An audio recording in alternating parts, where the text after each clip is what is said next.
Hello बच्चों।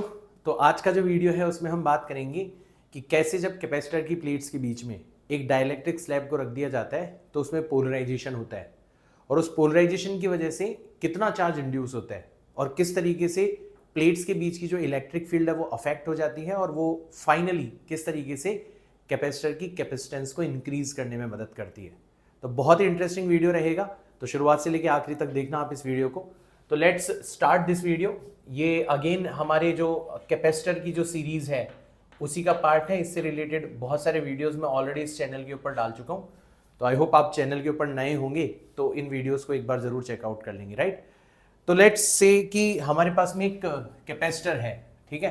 तो जैसे मान लो कि ये कैपेसिटर की पॉजिटिव प्लेट है और ये कैपेसिटर की नेगेटिव प्लेट है। तो एक तरफ हमने पॉजिटिव प्लेट को शो कर दिया और एक तरफ हमने नेगेटिव प्लेट को शो कर दिया इस तरीके से, ठीक। अब जब आप इस कैपेसिटर को बैटरी से कनेक्ट करते हो तो लेट्स से मैंने इसको बैटरी के पॉजिटिव टर्मिनल से कनेक्ट कर दिया और इसको बैटरी के नेगेटिव टर्मिनल से कनेक्ट कर दिया, तो क्या होता है, इन दोनों प्लेट्स के ऊपर चार्ज आ जाता है। इसके ऊपर प्लस क्यू चार्ज आ जाता है और इसके ऊपर माइनस क्यू चार्ज आ जाता है। अब ये जितना भी पॉजिटिव चार्ज आया है ये सारा का सारा आपको यहां पर नजर आएगा, इस प्लेट की इनर वाली जो लेयर है यहां पर नजर आएगा। सिमिलरली जो नेगेटिव चार्ज आया है वो सारा का सारा आपको कहां पर नजर आएगा, इस प्लेट की अंदर वाली लेयर के ऊपर नजर आएगा इस तरीके से। तो इस तरीके से चार्ज स्प्रेड हो जाता है और इस कंडीशन में जो कैपेसिटर की कैपेसिटेंस है वो हमें पता ही है कि सर अगर प्लेट्स का एरिया ए है और प्लेट्स के बीच का सेपरेशन कितना है, डी है, तो अभी जो कैपेसिटेंस है वो होती है A epsilon not divided by D, ठीक, नॉर्मल चीज। अब वो हमसे कहेगा कि यार ये जो कैपेसिटर है इसकी प्लेट्स के बीच में एक डाइलेक्ट्रिक स्लैब इंसर्ट कर दी जाती है। तो यहां पर ये जो एक डाइलेक्ट्रिक स्लैब है ये आपने इस तरीके से इंसर्ट कर दी इसके अंदर, ठीक है। अब जब ये डाइलेक्ट्रिक स्लैब आप इंसर्ट करते हो तो ये जो डाइलेक्ट्रिक है ये बहुत सारे मॉलिक्यूल से मिलकर बना हुआ है जो कि पोलर मॉलिक्यूल्स हैं। मतलब उनमें पॉजिटिव चार्ज का सेंटर भी है और नेगेटिव चार्ज का सेंटर भी है। मतलब each molecule have a certain dipole moment. और आपको पता ही है कि जब भी इलेक्ट्रिक डाइपोल को इलेक्ट्रिक फील्ड के अंदर रखा जाता है तो उसके ऊपर एक टॉर्क लगता है और वो फाइनली उसको रोटेट करके अपनी स्टेबल इक्विलिब्रियम की कंडीशन में ले आता है। मतलब डाइपोल मोमेंट जो है वो इलेक्ट्रिक फील्ड की डायरेक्शन में हो जाता है। इसका मतलब क्या होगा सर कि इसमें जो भी छोटे छोटे डाइपोल्स होंगे इलेक्ट्रिक फील्ड पॉजिटिव से नेगेटिव डायरेक्शन की तरफ है, तो डाइपोल मोमेंट भी सभी डाइपोल्स का इस वाली सरफेस से इस वाली सरफेस की तरफ हो जाएगा। अब डाइपोल मोमेंट की जो डायरेक्शन होती है वो हम कैसे डिफाइन करते हैं, नेगेटिव से पॉजिटिव। यानी कि सर जितने भी डाइपोल्स हैं वो इस तरीके से अलाइन हो जाएंगे कि उनके नेगेटिव चार्जेस जो हैं वो तो आपको यहां पर इकट्ठे होते हुए नजर आएंगे, ठीक है, और उनके जो पॉजिटिव चार्जेस हैं वो आपको यहां पर इकट्ठे होते हुए नजर आएंगे। इस तरीके से ये जो डाइपोल्स हैं वो रीअलाइन हो जाते हैं and this process is called polarization, ठीक है। अब सर ये जो पोलराइजेशन की प्रोसेस है उसकी वजह से डाइलेक्ट्रिक स्लैब में ये जो पॉजिटिव प्लेट है इसके पास वाली जो सरफेस है वहां पर तो नेगेटिव चार्ज इंड्यूस हो गया, तो इस नेगेटिव चार्ज को मैं लिख लेता हूं माइनस क्यू इंड्यूस्ड। और ऐसे ही जो नेगेटिव प्लेट है इसके पास में पॉजिटिव चार्ज इंड्यूस हो गया, क्योंकि नेट चार्ज जीरो है तो हमें पता है कि इधर positive Q induce charge induce हो गया होगा, ठीक है। तो इस तरीके से आपके चार्जेस जो है वो यहां पर इंड्यूस हो जाते हैं। अब हमारा टास्क है आज के वीडियो के अंदर ये फाइंड आउट करना कि यार ये जो क्यू इंड्यूस्ड है ये कितना होगा अगर डाइलेक्ट्रिक स्लैब का डाइलेक्ट्रिक कांस्टेंट एप्सिलॉन आर हो तो कितना होगा, ठीक है ना। तो सर इसको हम इस तरीके से देखते हैं, दो पार्ट्स में देखते हैं कि सर अगर मान लो डाइलेक्ट्रिक स्लैब नहीं होता तब इलेक्ट्रिक फील्ड कितनी होती। तो सर तब इलेक्ट्रिक फील्ड हो जाती sigma divided by epsilon not हो जाती, ठीक। और ये किस डायरेक्शन के अंदर होती, पॉजिटिव प्लेट से नेगेटिव प्लेट की तरफ होती। मैं इसको इस तरीके से शो कर देता हूं कि सर जब डाइलेक्ट्रिक स्लैब नहीं था तब इलेक्ट्रिक फील्ड इस डायरेक्शन में थी, कितनी थी, सिग्मा अपॉन एप्सिलॉन नॉट। अब जैसे आपने डाइलेक्ट्रिक स्लैब रखी पोलराइजेशन हुआ, पोलराइजेशन की वजह से एक पॉजिटिव चार्ज की लेयर इधर बन गई और एक नेगेटिव चार्ज की लेयर इधर बन गई। तो ये भी बिल्कुल कैपेसिटर की प्लेट की तरह बिहेव कर रही है, बस इसकी वजह से जो इलेक्ट्रिक फील्ड इंड्यूस होगी वो अपोजिट डायरेक्शन में होगी। तो जो इंड्यूस्ड इलेक्ट्रिक फील्ड होगी वो हो जाएगी sigma induced divided by epsilon naught. तो सर अगर कोई हमसे पूछे कि बताओ इस स्लैब के अंदर टोटल इलेक्ट्रिक फील्ड कितनी होगी, तो हम क्या करेंगे सर, पहले इलेक्ट्रिक फील्ड थी सिग्मा अपॉन एप्सिलॉन नॉट, जैसे डाइलेक्ट्रिक स्लैब रखी एक अपोजिट इलेक्ट्रिक फील्ड और आ गई, यानी कि हमें ये जो sigma induced divided by epsilon not है इसको क्या करना पड़ेगा, माइनस करना पड़ेगा, तब जाके हमें टोटल इलेक्ट्रिक फील्ड मिलेगी, यहां पर नेट इलेक्ट्रिक फील्ड मिलेगी हमें। ठीक, इस तरीके से हम यहां पर देख सकते हैं।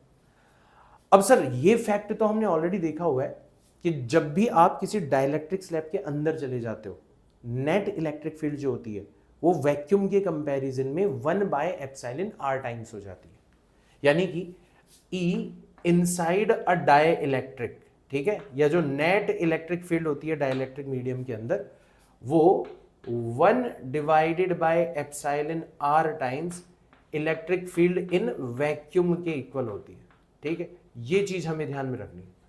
अब सर जब कोई डाइलेक्ट्रिक स्लैब नहीं था, सिर्फ वैक्यूम था दोनों प्लेट्स के बीच में, तब इलेक्ट्रिक फील्ड कितनी थी, सिग्मा अपॉन एप्सिलॉन नॉट। तो यहां से पता पड़ गया कि भाई साहब जो नेट इलेक्ट्रिक फील्ड होगी वो कितनी हो जाएगी भाई, वो हो जाएगी 1/एप्सिलॉन r times sigma upon epsilon naught. तो ये जो वैल्यू है ये हम उठा के हमारी जो सबसे पहली इक्वेशन बनाई थी उसके अंदर पुट कर सकते हैं। तो चलो भाई ये इक्वेशन हम यहां पर पुट करते हैं, ये वैल्यू यहां पर पुट करते हैं।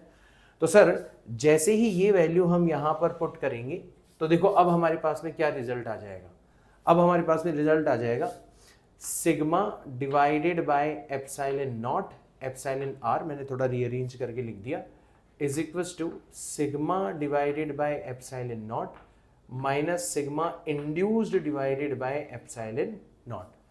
अब आप नोटिस करो एप्सिलॉन नॉट तो कॉमन आके कैंसिल आउट हो गया, तो बचा क्या, sigma divided by epsilon r is equals to sigma minus sigma induced बच गया।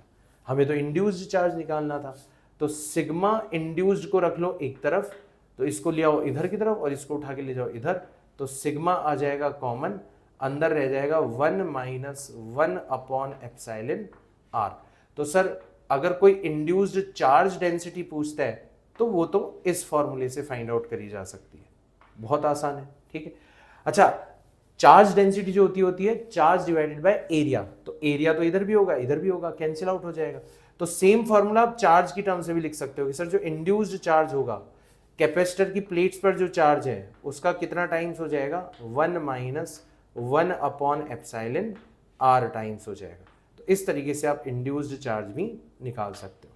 ठीक है, तो ये एक तो जो डेरिवेशन मैंने करवाई है ये अपने आप में एक क्वेश्चन के तौर पर पूछी जाती है। अब इसको थोड़ा सा समराइज कर लेते हैं कि सर जब कैपेसिटर की दोनों प्लेट्स के ऊपर चार्ज रखा होता है और बीच में कोई डाइलेक्ट्रिक स्लैब नहीं होती, तो वैक्यूम के अंदर कितनी फील्ड जनरेट होती है, sigma divided by epsilon not. जैसे आप डाइलेक्ट्रिक स्लैब रख देते हो उसमें छोटे छोटे डाइपोल्स होते हैं, वो इस इलेक्ट्रिक फील्ड की डायरेक्शन में अलाइन हो जाते हैं, मतलब डाइपोल मोमेंट जो होगा वो इलेक्ट्रिक फील्ड की डायरेक्शन में होगा। डाइपोल मोमेंट कैसे होता है, नेगेटिव चार्ज से लेके पॉजिटिव चार्ज, कहने का मतलब नेगेटिव चार्ज इधर इकट्ठा हो जाएगा, पॉजिटिव चार्ज इधर इकट्ठा हो जाएगा। ठीक है, इसकी वजह से जो इलेक्ट्रिक फील्ड प्रोड्यूस होगी, जो इंड्यूस होगी इलेक्ट्रिक फील्ड, वो अपोजिट डायरेक्शन में होगी, उसकी वैल्यू हो जाएगी sigma induced divided by epsilon not. Sigma induced क्या है, Q induced divided by area.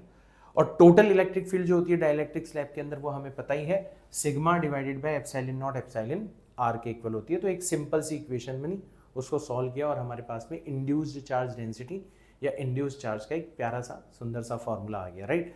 अब इसको न्यूमेरिकल्स में कैसे यूज किया जा सकता है, तो एक न्यूमेरिकल एग्जांपल ले लेते हैं, इसी पर एक कंसिडर कर लेते हैं यहाँ पर कि जैसे ऐसा बोल दिया जाएगा कि आप जब कैपेसिटर को चार्ज करते हो तो जो चार्ज आ रहा है वो आपको दे दिया जाएगा। जैसे आपको कह दिया जाएगा कि इसके ऊपर +10 माइक्रोकुलाम का चार्ज आ रहा है और इस वाली प्लेट के ऊपर -10 माइक्रोकुलाम का चार्ज आ रहा है। ठीक है, ये तो कैपेसिटर की प्लेट के ऊपर चार्ज आ गया। फिर वो कहेगा कि आप एक डाइलेक्ट्रिक स्लैब इंसर्ट कर देते हो जिसका डाइलेक्ट्रिक कांस्टेंट कितना है, 4 है। कितना है, 4 है। तो बताओ डाइलेक्ट्रिक स्लैब के अंदर इंड्यूस्ड चार्ज कितना होगा। तो अब तो आपको पूरी डेरिवेशन करने की जरूरत ही नहीं है, आप सीधा सीधा ये वाला फॉर्मूला लगा सकते हो कि सर जो इंड्यूस्ड चार्ज होगा वो किसके इक्वल हो जाएगा, चार्ज ऑन कैपेसिटर्स प्लेट, तो कोई भी एक उठा लो, तो जैसे सर कैपेसिटर के ऊपर 10 माइक्रोकूलम का चार्ज है, times 1 minus 1 upon epsilon r, और 1 माइनस 1/4 करोगे तो कितना आ जाएगा, 3/4 आ जाएगा। तो ये आ जाएगा 10 microcoulomb multiplied by 3 divided by 4। 10 को 4 से डिवाइड करोगे तो कितना बचेगा, 2.5, और 2.5 को 3 से मल्टीप्लाई करोगे तो इंड्यूस्ड चार्ज आपको कितना आता हुआ नजर आएगा। तो सर ये 4 से 10 चला गया कितनी बार, 2.5 टाइम्स चला गया, इसको 3 से मल्टीप्लाई किया तो फाइनली आ गया 7.5 माइक्रोकूलम। इतना चार्ज आपको डाइलेक्ट्रिक स्लैब के अंदर इंड्यूस होते हुए नजर आएगा, एक तरफ पॉजिटिव और एक तरफ नेगेटिव। तो आई होप ये प्रॉब्लम आपको अच्छे से समझ में आ गई होगी। Again a very specific problem जिसके ऊपर रिसेंटली ये जो कॉम्पिटिटिव एग्जाम्स आप देते हो उसमें क्वेश्चन आने के चांसेस बढ़ रहे हैं, तो कर लोगे इस तरीके से। और अब नेक्स्ट वीडियो जो होगा उसमें हम बात करेंगे कि ये जो डाइलेक्ट्रिक स्लैब हमने रखी, इससे जो इलेक्ट्रिक फील्ड पर असर आया उससे इसकी कैपेसिटेंस पर क्या फ़र्क पड़ेगा। जैसे हमें पता है कि डाइलेक्ट्रिक स्लैब रखने पर capacitance epsilon r times increase हो जाती है, वो तो खैर हमें यहाँ से भी समझ में आ जाएगा, बट अभी तो हम लोगों ने एक डाइलेक्ट्रिक स्लैब रखी है। जो नेक्स्ट वीडियो होगा उसमें हम बात करेंगे मल्टीपल डाइलेक्ट्रिक स्लैब्स के बारे में, ठीक है। अभी तो जैसे एक डाइलेक्ट्रिक स्लैब रखी है तो हमें ये तो पता पड़ ही गया कि जो नेट इलेक्ट्रिक फील्ड होगी वो sigma upon epsilon r epsilon naught के इक्वल होगी, यानी कि सर जो पोटेंशियल डिफरेंस होगा वो किसके इक्वल हो जाएगा, इलेक्ट्रिक फील्ड। तो इलेक्ट्रिक फील्ड हो जाएगी sigma upon epsilon naught epsilon are multiplied by separation, तो दोनों प्लेट्स के बीच का सेपरेशन कितना है, डी है। तुम चाहो तो सिग्मा की जगह क्या लिख सकते हो, Q into D divided by epsilon naught epsilon are multiplied by A, तो सिग्मा की जगह आपने Q अपॉन ए रख दिया। अब कैपेसिटेंस निकालने का सबसे सिंपलेस्ट तरीका ये होता है कि आप पोटेंशियल डिफरेंस निकाल लो और चार्ज को पोटेंशियल डिफरेंस से डिवाइड कर दो। तो सर अब जो कैपेसिटेंस होगी C डैश वो किसके इक्वल हो जाएगी, चार्ज डिवाइडेड बाय पोटेंशियल। तो सर चार्ज को जैसे ही आप पोटेंशियल से डिवाइड करोगे मतलब Q इंटू डी तो रह जाएगा नीचे और A epsilon naught epsilon R आ जाएगा ऊपर, Q से Q खत्म, तो फाइनली आप देख रहे हो कितनी कैपेसिटेंस आ जाएगी, A epsilon naught epsilon r divided by D.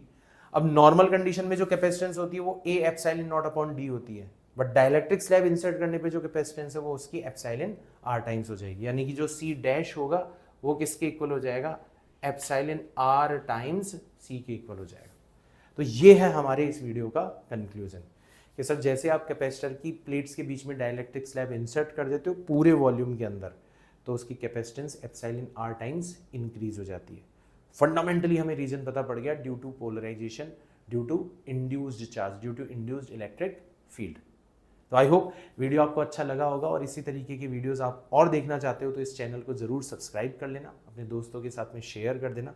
मैं मिलता हूँ आपसे नेक्स्ट वीडियो के अंदर, till then tata bye bye, see you all in next video, जय हिंद।